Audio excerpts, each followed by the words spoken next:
Katie Weber. I'm Maggie Patella. And this is the story of Micheal Weilgus. Micheal was diagnosed in 2010 when we were in 8th grade with a germ cell brain tumor.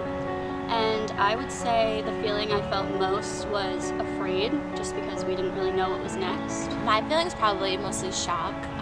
Like Katie said, we were in 8th grade, so at that point we were so young and didn't really know what this meant for our friends, for Micheal, for his family, or what the future would hold.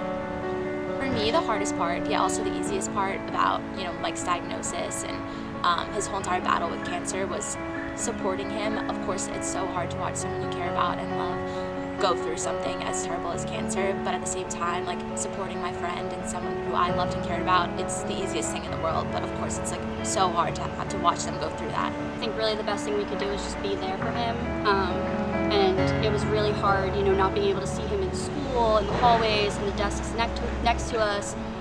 He was such a good athlete, so seeing him have to be on the sidelines and not always being able to play and participate was really hard because he was so involved and so active. So I would say that seeing him just, have to go through that was difficult. I feel like what motivated us and our friend group a lot, like basically every day, was just how Mike had such a strong will to live his life to the absolute fullest, and that's something he never stopped doing from beginning to end. He never let this diagnosis define him, and he never showed us how sick he was.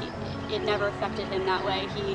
He was always ready to hang out, do stuff, like whatever we could, he was always down to play soccer when he was feeling up to it, and we never really knew how sick he actually was because he never showed it. So I think that's just how we decided to try and live our lives, just not letting, negative things affect us and try to just push through with the positive. So our mindset has kind of changed in life, I would say, just because this was the last thing any of us ever expected. You really just never know what life is going to throw your way. And, Micheal passed when we were sophomores in high school, and that was kind of the time in our lives where we started planning for the future and our careers and what was next. And it was really hard because, the world kept going and he wasn't with us anymore. But I think we all just kind of realized that things can happen, things change, and you never know. So we just try to support each other and be there for each other as much as we can and get through it together. Tough times like this, it really, so cheesy, but it really does make you appreciate true friends that you have in your life, and you really should never let them go because you never know what can happen. Katie and I have both been doing the Relay for Life for probably close to 10 years now.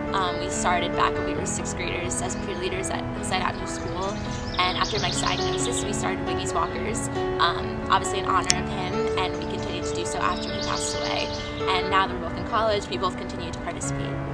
Definitely, my best memory of Mike and with our friend group was the summer of 2012. That summer ended up being our last summer with Mike, but we spent every single day going down the shore, doing things at people's houses, or going tubing down the Delaware River.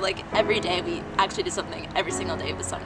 We were never sitting around. Really just kind of had to fit a lifetime of fun into 2 years and this one summer, and we really did just that. And I'm going to look back at that summer for the rest of my life, and it'll probably be #1. Always.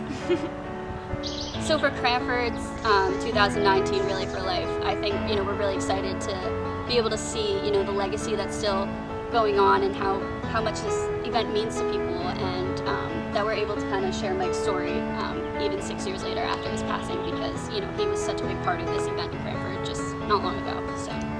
Yeah, in other places, I feel the Relay for Life, it's not that big of a deal in other towns, but it's so awesome to see how special it is to Cranford and the residents here. So can't wait to come back this year and experience it all again. Yeah, the Cranford community is just unbelievable.